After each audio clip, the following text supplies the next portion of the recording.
Want to study in Germany? Then Excella is the best option. Admissions with scholarships available. Call 9881 96666. కొత్త సచివాలయంలోకి శాఖల తరలింపు ప్రారంభం కాబోతోంది. కేటాయింపు ప్రక్రియ దాదాపు పూర్తయిపోయింది.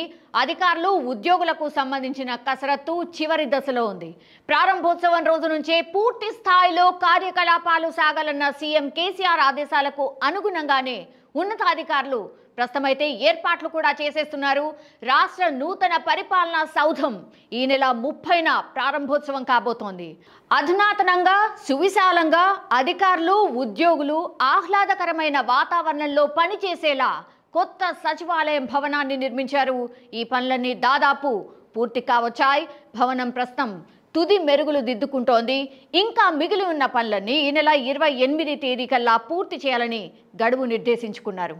ఆ తర్వాత భవనాన్ని ప్రాంగణాన్ని ప్రారంభోత్సవానికి సిద్ధం చేయబోతున్నారు. సచివాలయంలోని అన్ని అంతస్తుల్లో ఫర్నిచర్ ఏర్పాటు పనులు దాదాపు పూర్తి కావచ్చాయి. సీఎం కార్యాలయంతో పాటు కొన్ని అంతస్తుల్లో ఫర్నిచర్ పనులు ఇప్పటికే పూర్తి కాగా మిగతా చోట్ల ఇంకా కొనసాగుతున్నాయి. సో ఫర్నిచర్ నెట్వర్కింగ్ సంబంధిత పనులన్నీ పూర్తవుతాయని అధికారులు అయితే చెప్తూ ఉన్నారు. సచివాలయ భవనంలో కేటాయింపుల ప్రక్రియ దాదాపు పూర్తయిందని చెప్పొచ్చు. మంత్రుల వారీగా కేటాయింపు ప్రక్రియ కూడా పూర్తి కావచ్చింది.